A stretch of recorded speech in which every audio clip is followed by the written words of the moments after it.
Okay, so the intention of the earlier video that I made, life after death, was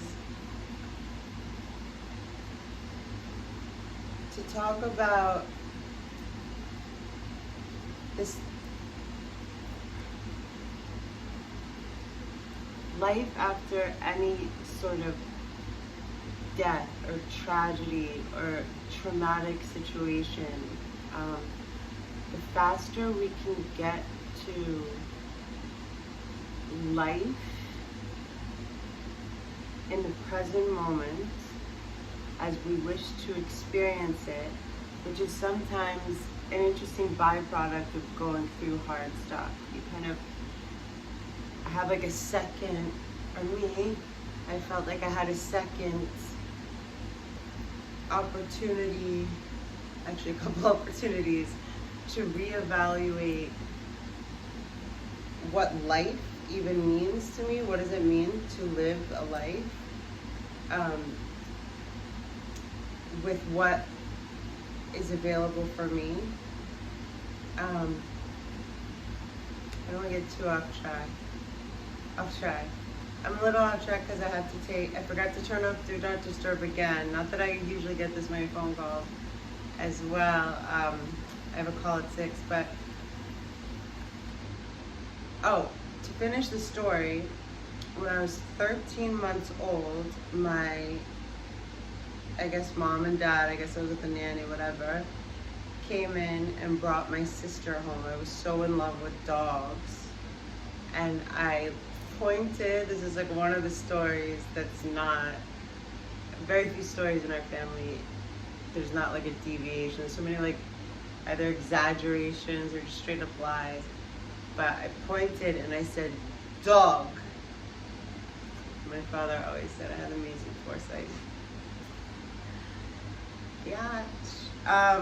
No, but that's a whole nother thing, like saying goodbye to what I used to feel was in the fiber and thread of my body, which is the concept of family, right? Or the institution of family, if you want to use that word.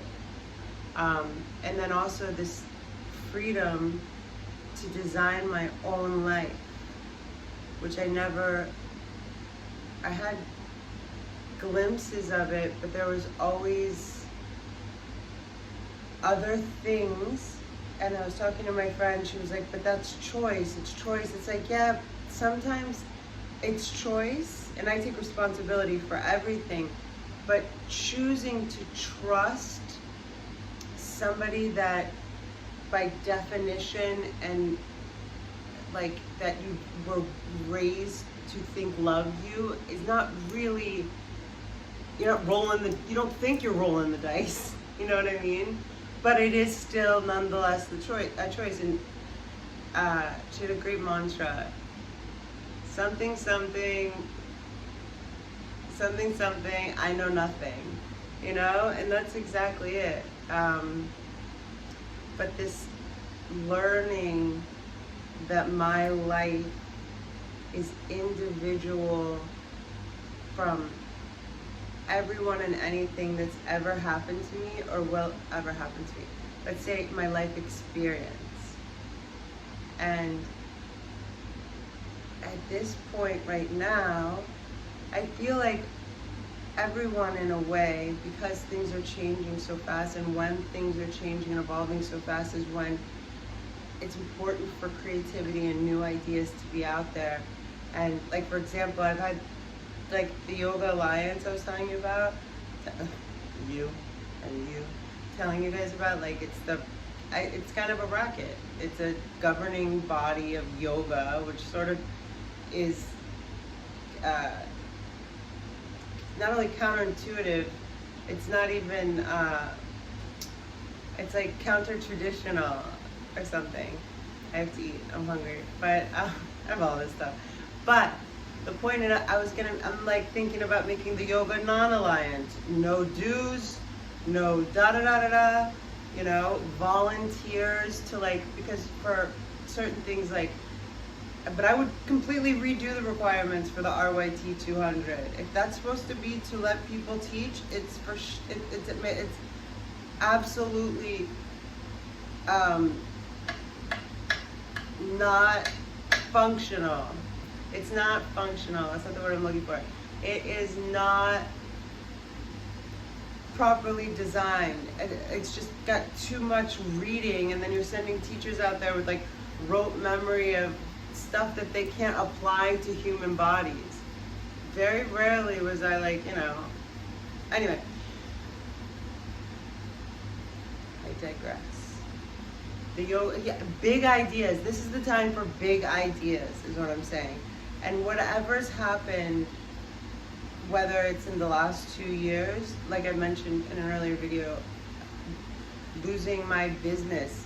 I felt so bad for people. I feel in my heart right now, so many people that got screwed over, small businesses with COVID and stuff. I was thinking both my studios, they different stories.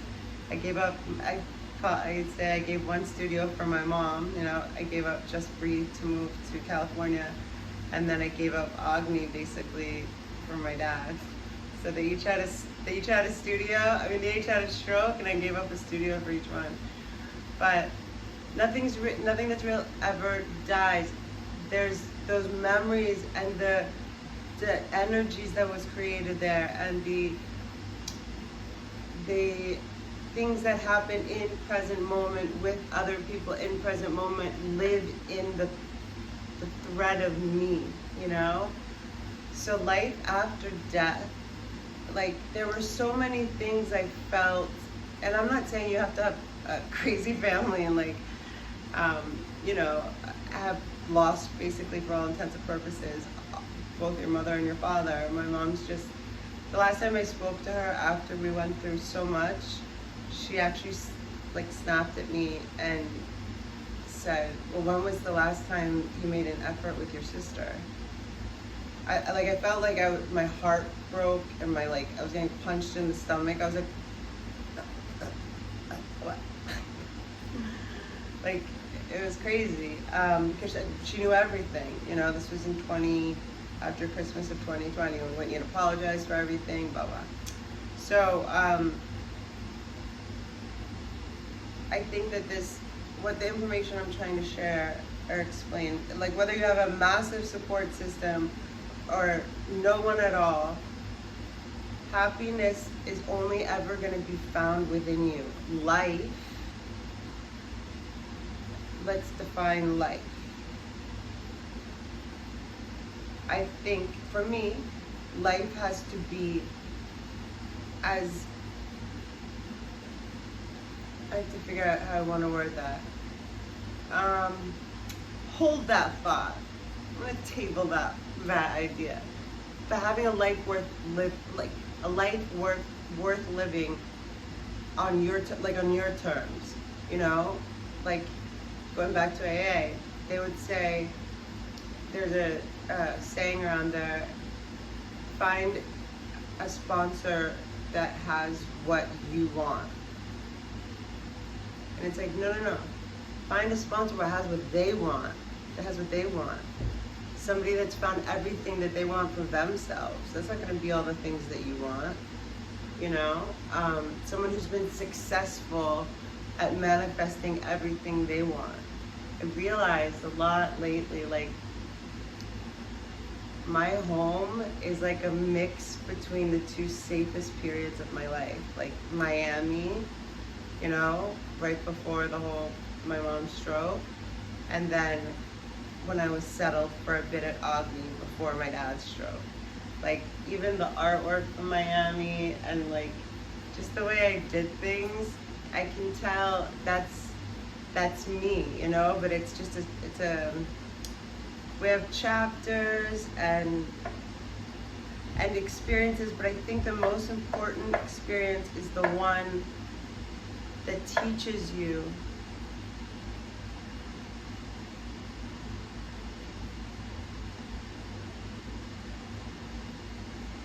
and I'm pretty sure this will be an irrefutable statement.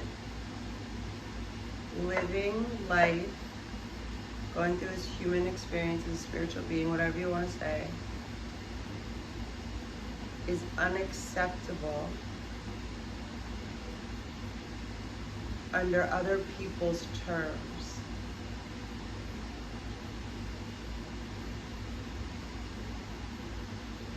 Each individual person needs to live out their life, and I think it's a blessing that I'm in this heaven that I can even just pontificate and think about this stuff, but also understand that why I'm here still is because I made sure of it.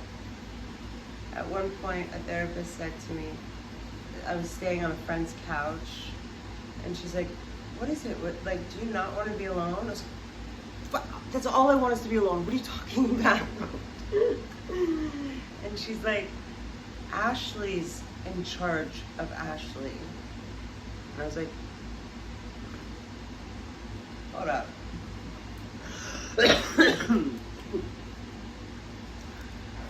It hit different, you know? I was like, what the fuck? Ashley,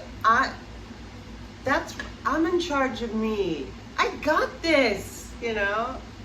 It took a while, but that gear had to shift internally for me to start the manifestation processes. And I would say that switch turned in 2019, March or April 2019, when I realized Ashley's in charge of Ashley. I do the best at building studios, at building classes, at running trainings, at flying across the world. Someone farted. Flying across and doing all this stuff and taking care of people, but in, I guess, a weird way, the way my father always took care of me was sort of built in, so maybe it was like I had to grow that, you know? We all have I think a certain part of us, or a voice that is either not true, or a belief system even, that is literally antithesis of our soul's needs. The word Dharma comes to mind. It's a Sanskrit word, like the Dharma of the wind to blow. Like the Dharma of your soul is being interrupted by anything. But when you believe something and it's internalized in you,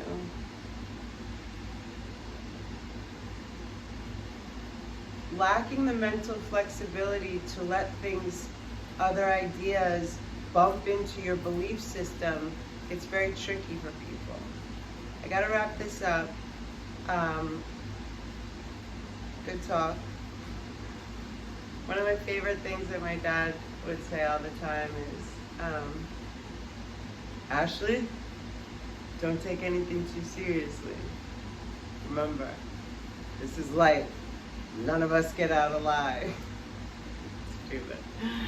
Okay, so mostly, there's a documentary called Happy, which is really genius. It talks about how mostly people do well in bad situations. Horrible things are horrible, of course, but we're resilient. And I believe that love and faith in God are the strongest and most powerful states of awareness and sustaining present moment awareness of things that can change your life for the better. Catch you later. Catch ya.